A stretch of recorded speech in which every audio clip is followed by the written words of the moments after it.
주일에 오신 여러분 주님의 이름으로 환영합니다. 아멘.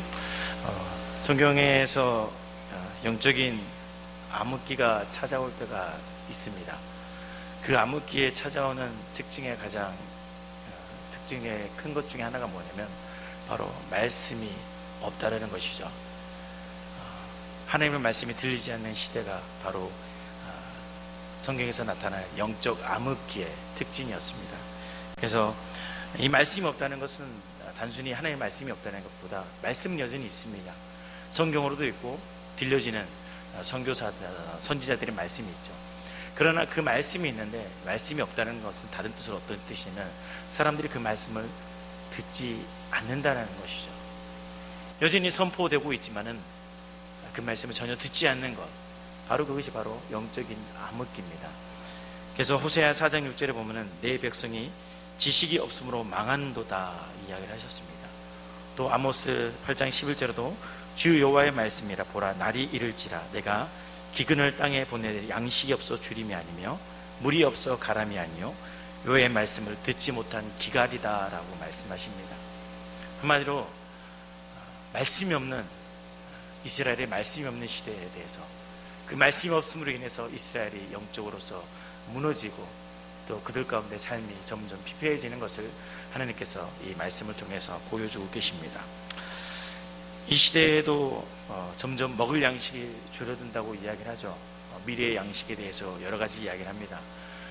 이번에도 때마침 또 태풍이 가을에 연달아서 오는 바람에 지난주에도 구역장 함께 그 수련회를 일일 수련회 다녀왔지만은 거기도 벼들이 많이 누워 있더라고요. 아직 세워놓지를 못하고 계시는 것들을 종종 봤습니다. 이제 곧 추수를 앞에 두고 있는데 그렇게 태풍이 와서 침수를 당해서 또 농작물을 피해 보시는 분들을 많이 좀 보게 됩니다. 또 이번에 잘 알듯이 돼지 열병이 조금 유행하지 않습니까? 그래서 경기도 위쪽에서는 이미 모든 돼지들을 다 폐사할 정도로 그만큼 이제 시대가 지나면 지날수록 이 먹는 양식에 대한 어려움들이 많이 커집니다. 그런 삶의 양식에 대해서 두려움을 느끼듯이 또한 우리 삶에도 이런 기근이 올까 사람들은 상당히 두려워합니다. 일이 뜻대로 되지 않을 때 내가 계획했던 것대로 준비된 대로 모든 것이 이루어져야 되는데 그렇지 못하고 모든 것들이 힘들어질 때 그런 모든 일들, 먹을 양식이라든지 아니면 삶에서 나타나는 올바른 계획대로 자신의 계획대로 이루어지지 않는 그 양식에 대한 두려움은 많이 큰데 반대로 말씀에 대한 양식, 말씀이 없어서 영적으로 무너져가고 있는 것에 대해서는 과연 관심이 있느냐라고 묻고 싶습니다. 많은 사람들이 세상 방식으로 살아가는 그 과정에서의 성공에 대해서는 목말라 하며 어찌할까 돼지들이 그렇게 모든 것들이 폐사당해서 그것들을 바라보고 있는 농민들의 축산을 하시는 사람들의 모습을 생각해 보십시오. 1년 동안 그리고 몇십 년 동안 쌓아놨던 그 모든 것들이 다 숲으로 돌아가는데 그걸 다시 일으켜 세워내려면 얼마나 많은 수고와 노력이 필요하겠습니까? 그 앞에서 좌절하게 되죠. 그런데 그 삶에서 오는 가뭄들, 기근들, 그것에 대해서는 너무나도 간절하게 힘들어하고 그것을 세워나가기 위해서 노력하는데 반대로 영적인 양식이 없어서 가란 거에 대한 두려움은 없는가라는 것이죠. 말씀에 은혜가 없고 말씀에 사모하는 마음이 없는 것에 대해서는 전혀 아무렇지 않게 살아가는 시대, 그게 바로 영적인 암흑기입니다. 오늘 말씀은 이스라엘의 영적 상태를 보여주는 하나의 또 다른 말씀입니다. 오늘 우리가 3장 1절 말씀을 읽어보았는데 이것은 당시 이스라엘의 영적 상태를 보여주고 있는 말씀입니다. 여러 번 이 사무엘서를 시작하면서 강조드렸듯이 이 사무엘서 시작은 사사기와 마찬가지였습니다. 그래서 당시 사람들은 하나님을 떠나 어둠의 길을 걷고 있었죠. 자신의 소견에 옳은 대로 행했던 시대였습니다. 그래서 아무렇지 않게 죄를 행하고 살아가는 것이 아무렇지 않았습니다. 그래서 3장 1절에 나오는 말씀이 여호와의 말씀이 희귀하여 이상이 흔히 보이지 않았더라라고 이야기하는 것입니다. 그만큼 영적으로 이스라엘의 상태가 무너져 있다는 것을 이 말씀을 통해서 우리에게 보여주고 있는 것입니다. 이 사사시대와 마찬가지로 신구약 중간 시대에도 이렇게 영적으로 무너져 있던 시대가 또 한 번 등장을 합니다. 하나님의 말씀이 들리지 않죠. 하나님께서 더 이상 이스라엘 백성에게 아무런 말씀을 하지 않는 것입니다. 그리고 오늘 본문 말씀을 보면은 말씀이 희귀하였다는 표현을 하시는데, 이게 희귀하였다는 말씀은 무엇이냐면 무엇인가 가로막혀서 하나님께서 말씀을 하고 싶은데 그것이 뜻대로 전달되지 않고 있다는 것입니다. 그것을 이상이라고 얘기를 하죠. 이상이라는 건 하나님께서 이스라엘 백성과 소통하는 방법입니다. 또 다른 말씀으로 비전을 제시하는 것이죠. 하나님께서 이스라엘을 향하여 비전의 말씀을 주시는 것인데, 이게 어떤 상황에서든지 어떤 이유에서든지 막혀있다는 겁니다. 그래서 하나님께서 증거하고 싶은데, 말씀하고 싶은데 이게 이스라엘 백성에게 들리지 않는다는 것이죠. 왜 그렇게 됐을까요? 왜 그들에게 하나님의 말씀이 들리지 않게 됐을까요? 바로 그것이 이들의 죄악 때문이었다는 것이죠.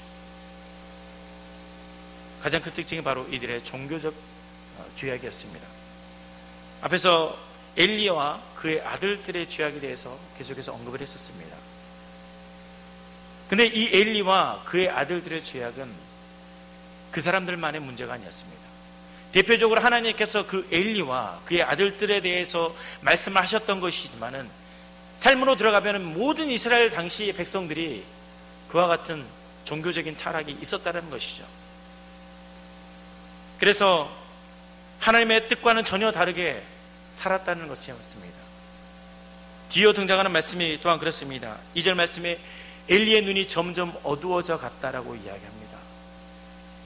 이 점점 어두워져 갔다는 뜻은 그냥 단순히 나이가 들어서 노안이 왔다는 뜻이 아닙니다.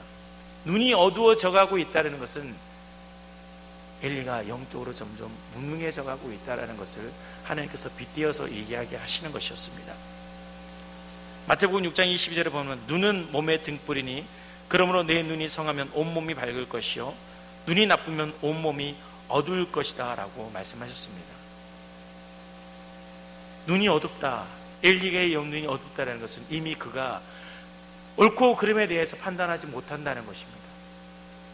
하나님께서 자신에게 하시는 것에 대해서 요구하시는 모든 상황에 대해서 전혀 알지 못하는 것을 바로 눈이 어두웠다라고 표현하셨다는 것입니다.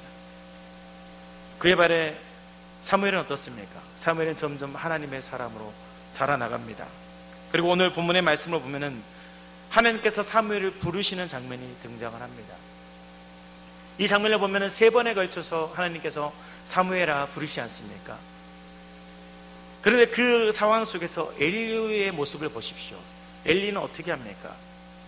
제일 처음에 사무엘이 엘리에게 가져와서 나를 찾은 거에 대해서 묻습니다. 부르셨습니까? 저를 부르지 않으셨습니까? 라고 이야기를 하죠. 그런데 엘리는 처음에는 그럴 수 있죠, 당연히. 그러나 2번, 3번 이어졌을 때 그 상황에서 전혀 깨닫지 못합니다. 3번째에 가서야지만이 이것이 바로 하나님께서 사무엘을 부르신 것이구나 깨닫게 된다는 것이죠. 이미 영적으로 어두워져 있기 때문에 하나님께서 자신에게 말씀하지 않으신지가 이미 오래되었다는 것입니다. 오래되었을 뿐 아니라 그것을 판단할 능력조차도 사무엘을 불렀던 그 하나님의 뜻조차도 알지 못했다라는 것이죠. 눈이 있어도 보지 못하고 귀가 있어도 듣지 못하는, 이게 바로 엘리의 영적 상태였습니다. 간혹 어떤 분들이 말씀의 은혜를 받지 못한다 이런 이야기를 하십니다. 그런데 뒤집어서 생각해 보십시오. 한번 혹시 내 귀가, 내 눈이 닫혀 있지 않는가? 여전히 하나님의 말씀은 동일하게 들려집니다. 동일하게 오늘도 우리가 읽어지는 본문은 똑같이 하나님의 말씀입니다. 그러나 내 눈이 닫혀 있고 내 귀가 막혀 있기 때문에 그것을 깨닫지 못하는 것이죠. 영적인 침체기에 스스로 빠져 있는 것이죠. 오늘 말씀을 통해서 행여나 이런 영적인 침체를 겪고 있다면 회복하시길 주의 이름으로 축복합니다. 이 시대를 가리켜 많은 사람들이 말씀이 희귀하다 표현을 하고 있습니다. 그것은 다시 말하면 말씀이 없다 이것이죠. 사람들이 그리스도인이라는 이름으로 살지만은 삶에서 그리스도인이라는 이름을 드러내지 않는다라는 말입니다. 중심의 이동이 십자가가 아니라 자기 중심의 삶. 그렇다 보니까 말씀이 희귀하고 이상해 보이지 않는 것입니다. 하나님께서 나에게 주신 비전이 무엇인지, 내 삶에 계획하신 것이 무엇인지를 전혀 깨닫지 못하고 답답함과 막막함으로 하루하루를 살아가는 것입니다. 이게 바로 말씀이 희귀한 이 시대의 특징이죠. 이렇게 어두운 시대 속에서 그럼에도 불구하고 하나님의 희망의 메시지를 볼 수 있는 것이 무엇이냐면 바로 3절 말씀에 등장하는 하나님의 등불은 아직 꺼지지 아니하였다는 말씀입니다. 이 말씀은 시간적으로 한밤중을 가리킵니다. 제사장은 늘 성소에서 하나님의 등불이 꺼지지 않도록 심지를 자르고 기름을 넣어주는 일을 했습니다. 그래서 저녁부터 아침까지 그 등불이 꺼지지 않도록 하는 것이 제사장의 임무였죠. 그렇다면 지금 본문에서 말하는 하나님의 등불이 꺼지지 않았다는 것은 다시 말하면 시간적 의미를 이야기합니다. 그러나 오늘 우리가 이 본문을 통해서 보고자 하는 의미는 시간적 의미가 아니라 이 안에 있는 하나님의 영적인 말씀이죠. 지금 하나님께서는 이스라엘을 향하여 말씀하시기를 아직 하나님의 등불이 꺼지지 않았다라고 그들에게 이야기하고 있는 것입니다. 다시 말하면 말씀이 없고 이상이 없어서 더 이상 하나님의 뜻을 구분하지 못하는 그 시대 속에서 여전히 하나님은 일하고 계신다. 그리고 하나님은 또다시 일하실 것이다 라는 것을 이 하나님의 등불이 꺼지지 않았다라는 말로 표현하시는 것입니다. 그게 바로 사무엘인 것이죠. 아직 하나님의 등불이 꺼지지 않았으므로 그들에게는 아직 희망이 남아있다라고 말씀하신 것입니다. 이것은 우리 인생에도 마찬가지죠. 우리 인생에 하나님의 등불이 꺼지지 않았다 이 말씀 또한 그렇습니다. 우리가 어떤 어려움 속에서 환난 속에서 살아가는 그 속에서 하나님의 등불이 꺼지지 않았다는 것은 비록 우리가 여러 가지 일로 인해서 시험이 들고 어렵고 환난이 있지만은 그럼에도 불구하고 하나님의 등불은 여전히 켜져 있고 우리 안에 역사하신다는 사실을 기억하시라는 말씀입니다. 그래서 이 사무엘서의 시작은 그랬습니다. 자식이 없는 여인으로 시작했었죠. 그리고 그 자식이 없는 여인이 아들을 낳는 모습으로 그 모습으로 그 말씀이 시작되었고 또한 엘리의 타락이 나타났습니다. 그러나 엘리의 타락 이후에 또다시 등장하는 말씀이 뭐냐면 사무엘에 등장한 것처럼 하나님의 등불이 여전히 꺼지지 않았고 하나님은 역사하신다는 사실을 오늘 본문을 통해서 말씀하고 있는 것입니다. 세상은 칠흑과 같이 어두울지라도 너희들이 보기에 지금 이 시대 상황을 바라볼 때 너무나도 어둡고 깜깜하지 않습니까? 그러나 여전히 하나님은 일하신다. 여전히 하나님은 또 다른 것을 준비하신다는 것을 이 하나님의 등불이 꺼지지 않았다는 것입니다. 그러나 이 하나님의 등불이 꺼지지 않았지만 이것을 볼 수 있는 자리는 또 다릅니다. 그 뒤에 나오는 말씀에 보면은 엘리는 자기 초소에 있다라고 이야기를 합니다. 자기 초소에 있다. 이게 무슨 뜻일까요? 엘리는 하나님의 말씀을 들을 자리에 있지 않았다는 것입니다. 지금 세대 상황이 어떻습니까? 종교적으로, 사회적으로, 또한 가정적으로도 엘리는 문제가 있었습니다. 그렇다면 그는 하나님의 제단 안에 그 제단 앞에서 기다려야 됐습니다. 거기에서 잠을 청하든지 거기서 하나님의 계시를 기다려야 되는 상황이죠. 그러나 엘리는 그렇지 않았습니다. 엘리는 어디 있었냐? 자기가 잠잘 곳에 가서 누워 있었다는 것입니다. 눈이 어두워져 가고 초소에 들어갔다는 의미가 그런 뜻이죠. 더 이상 그가 하나님의 제사장으로서의 무엇인가를 감당하기보다는 영적으로 점점 퇴색해 가고 있는 그런 모습을 말씀을 통해서 이야기하고 있습니다. 그에 반해 사무엘은 어떻습니까? 사무엘은 하나님의 교회에 하나님의 전에 누워있다라고 이야기합니다. 이것은 본래 엘리가 있어야 될 자리였습니다. 엘리가 해야 될 일을 지금 사무엘이 하고 있는 겁니다. 사무엘은 하나님께서 주시는 말씀을 기다리는 거죠. 물론 그 전에 하나님의 경험해 본 적이 없습니다. 들어본 적도 없지만은 그가 해야 될 일 중에 하나였기 때문에 사무엘은 여전히 여호와의 전 앞에 있었습니다. 그로 인해 하나님께서 사무엘을 부르시는 것이죠. 오늘 특별히 여러분에게 말씀을 통해서 우리가 함께 은혜를 나누고 싶은 것은 이 하나님의 등불이 꺼지지 않았다는 또 다른 의미, 그것을 여러분과 좀 말씀을 통해서 깨닫고자 합니다. 어떤 목회자에 보면서 시인이신 한 목사님께서 등불이라는 시를 쓰셨습니다. 이 등불이라는 시를 잠깐 읽어보면은 한번 보여주십시오. 그대 마음에 참 바람이 불어오고 모질고 험한 시련의 언덕을 넘을 때 칠흑같이 어두운 밤길을 걸어갈 때 누군가 그대를 위하여 등불이 되어준다면, 그대의 꽁꽁 언 손을 붙잡아준다면 얼마나 큰 기쁨과 위로가 될 것인가. 물론 아주 작은 부분만 인용을 했습니다. 이 목사님께서 이 등불이라는 제목을 가지고 이 시를 쓰셨는데, 꽁꽁 언 손을 누군가가 잡아준다면 얼마나 그게 그 사람에게 힘이 되어줄 것인가 라는 표현. 여러분들 바닷가에 가셔서 등대를 많이 보시죠? 저도 항상 바닷가를 가면은 간혹 등대를 찾아봅니다.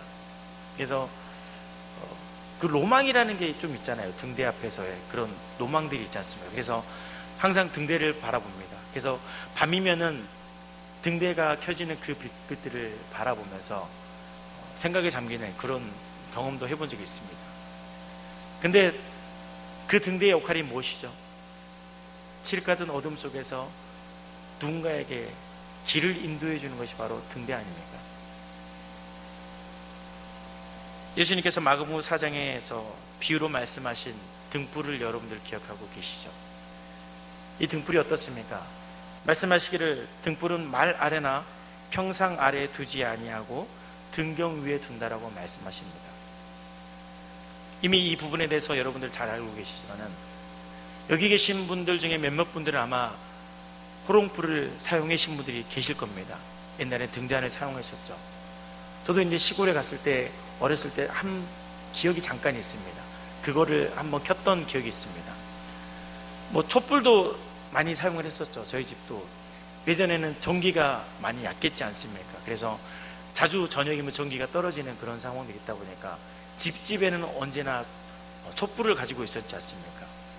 그러면 촛불을 등불이든지 촛불이든지 어디에 켜둡니까?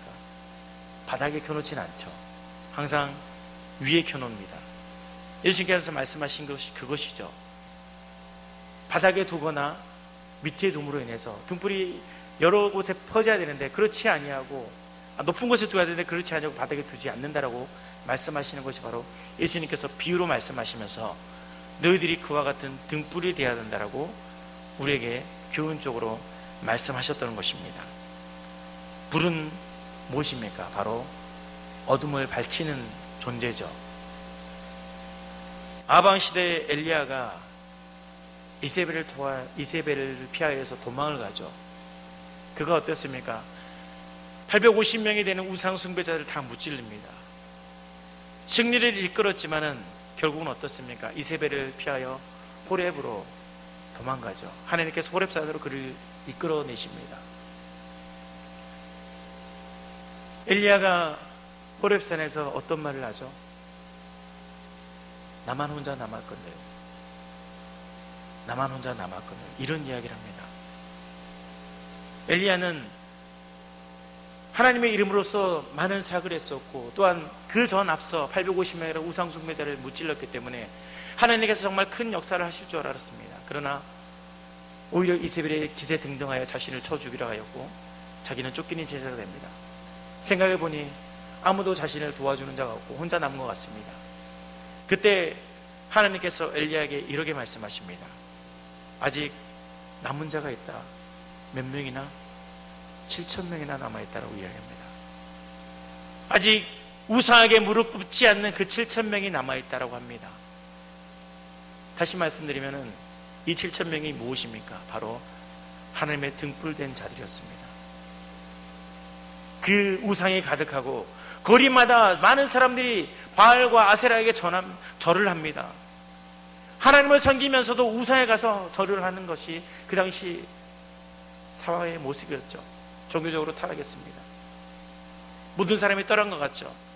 그런 하나님의 능력을 보았음에도 불구하고 엘리야는 사람들이 죽게 돌아오지 않는 그런 안타까움과 자신 혼자 남았다라는 그런 자괴감 때문에 죽기를 원합니다. 그때 하나님께서 말씀하신 것이 7,000명이 남았다라고 이야기를 하시죠. 그 7,000명을 통해서 하나님께서 어떤 일을 하실까? 바로 하나님께서 다시 이스라엘을 회복하시는 그런 일들이, 그 하나님의 등불된 존재가 바로 그 7,000명의 사람들이었다는 것이죠. 하나님은 지금 사사시대 이후에 하나님의 등불을 예비해 두십니다. 그게 바로 사무엘입니다. 그 어둡고 혼탁하고 사람들이 죄를 향해 나아갈 때 하나님의 등불로서 이 사무엘을 준비하시는 것이 오늘 본문의 말씀입니다. 우리가 잘 아는 말씀으로 요엘서 2장 28절에서 30절 말씀을 아시죠?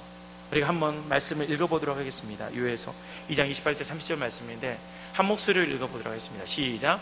그에 내가 내 영을 만민에게 부어주리니 너희 자녀들이 장래일을 말할 것이며 너희 늙은이는 꿈을 꾸며 너희 젊은이는 이상을 볼 것이며 그때 내가 또 내 영을 남종과 여종에게 부어줄 것이며 내가 이적을 하늘과 땅에 베풀리니 곧 피와 불과 연기 기둥이라. 아멘. 이 말씀을 너무나 잘 아시지 않습니까? 그러면서 우리는 찬양을 합니다. 마지막 날에 내가 나의 영으로, 이 찬양을 계속해서 부를 때가 많았지 않았습니까? 몇 년 전만 해도 이 마지막 날에는 찬양을 교회마다 울려 퍼주고 그랬습니다. 그런데 이 사건이 언제 나타납니까? 바로 사무엘서 2장에 그 사도행전 2장에서 똑같이 등장을 하죠.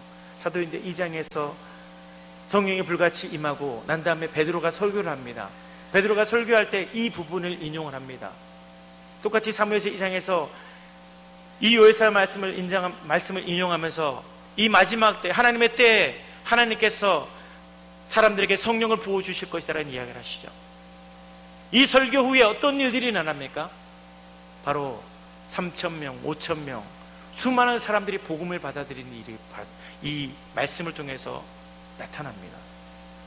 그리고 그 뒤에 나오는 말씀이 어떤 말씀인지 아십니까?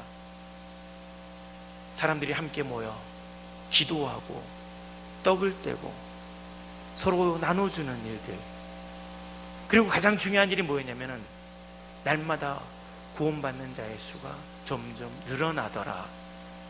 이게 결론이었습니다.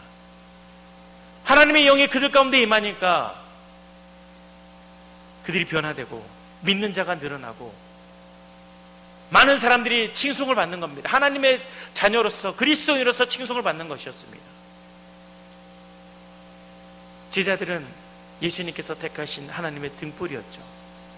12명의 제자를 택하심으로 하나님께서 그들을 하나님의 등불로서 세우셨습니다. 아주 작은 등불이었죠. 그러나 그 등불이 빛을 발치고 많은 것들을 밝히게 하니까 어둠이 물러갑니다.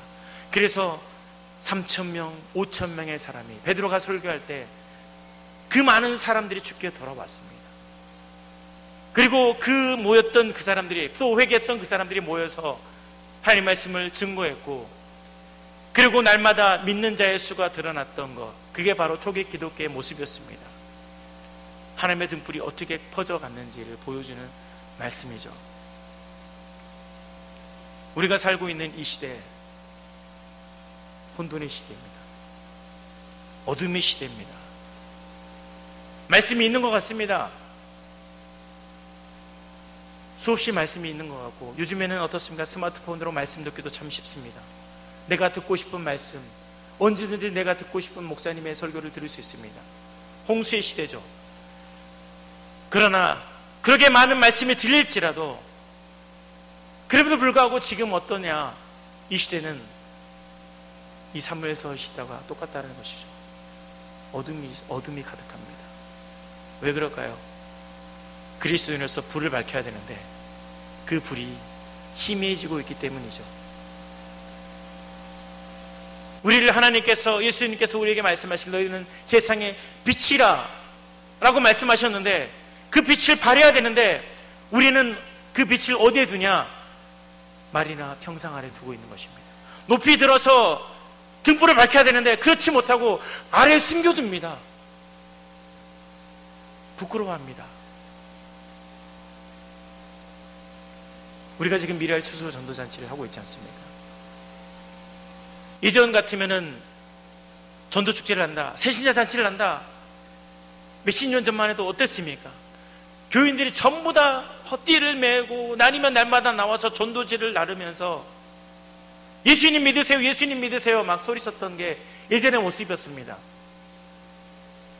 어떻게 해든지 내 주위의 사람들을, 내 가족들을 구원하기 위해서 눈물을 흘리고 기도하고, 그게 과거의 전도 축제의 모습이었습니다. 새가족 초청의 모습이었죠. 그래서 날마다 새로운 사람들이 왔고 전도 축제만 되면 새로운 사람들이 막 교회에 넘쳐나서 축제의 모습이었습니다.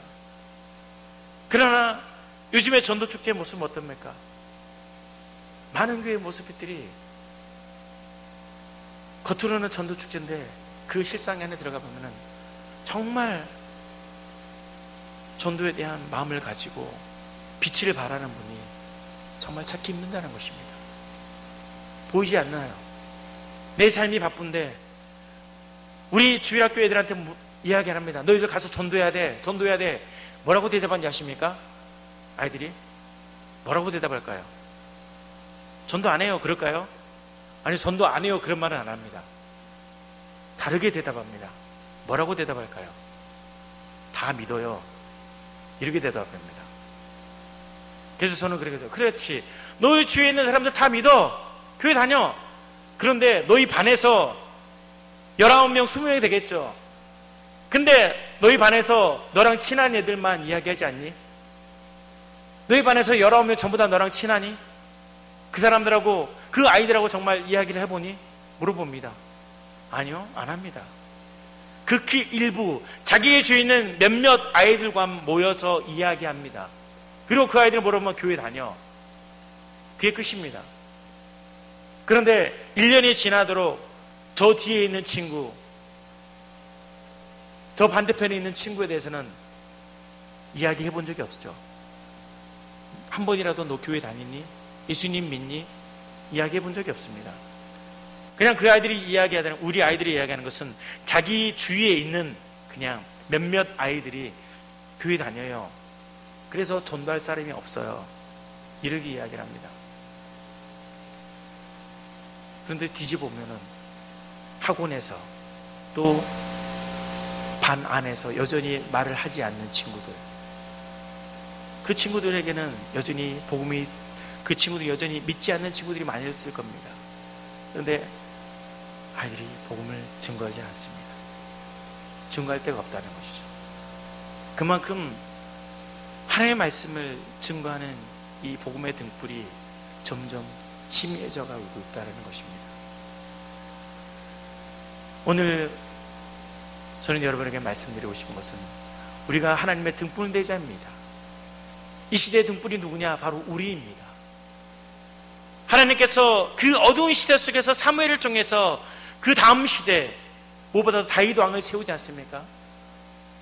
구원의 역사가 끝난 것 같습니다. 이스라엘에 희망이 없는 것 같습니다. 종교적으로 다 타락을 해서 더 이상 하나님의 역사가 그 가운데 나타나지 않을 것 같습니다. 그러나 하나님은 사무엘을 등불로 예비하심으로 이스라엘의 역사를 일으키시고 다윗을 세우십니다. 그와 마찬가지로 이 시대에 하나님의 등불로서 누구를 세우셨냐? 우리를 세우셨습니다. 사람들이 어떻게 하면 성공할까? 어떻게 하면 잘 살아볼까? 이것만 매달려서 살아가는 이 시대 속에서 내 삶만 바쁘고 내 식구들을 먹여 살리기 바쁜 이 시대 속에서 하나님은 우리를 하나님의 등불로 부르셨습니다. 무엇하라고요? 등불을 밝혀서 그들에게 복음을 증거하라고 우리를 부르신 것입니다. 그런데 우리가 어느 때까지 이 등불을 감추고 있어야 될까요? 우리가 어느 때까지 이 빛을 발하지 못하고 숨겨두어야 할까요? 숨겨둔다면 아무 소용이 없지 않습니까? 빛이라는 게 켜져 있는데 캄캄하면 무슨 소용이 있을까요? 이렇게 형광등이 등이 밝은데 이렇게 켜놨는데 만약 어둡다 무슨 소용이 있습니까? 아무 소용이 없잖아요. 켜놨으면 밝혀야 되지 않을까요? 보여야 되지 않을까요? 우리는 하나님의 등불입니다. 이 시대를 밝혀야 됩니다. 우리 성도 여러분, 하나님은 이 희미해져가는 말씀이 없는 이 시대 속에서 우리를 통해서 이 등불의 역할을 일하길 원하십니다. 하나님의 등불은 꺼지지 않았으니 이 말씀은 여전히 우리가 있다는 겁니다. 우리가 있다는 것이죠. 우리를 통해서 하나님은 역사하길 원하신다는 것입니다. 그렇다면 성도 여러분, 빛을 발하십시오. 여러분의 주위에 복음의 빛을 발하십시오. 그들은 여전히 어둠에 살고 있습니다. 희망이 없이 살고 있습니다. 그냥 세상에 주는 낙으로만 이것이 다인 줄 알고 살고 있습니다. 불쌍하지 않습니까? 그들이 그것이 끝이 아닌데 그것만 바라보고 있는 그들이 불쌍하지 않습니까? 그들에게 진리를 이야기해야 되지 않을까요? 사람들로 하여금 이 빛을 볼 수 있도록 여러분들이 일어서야 되는 것입니다.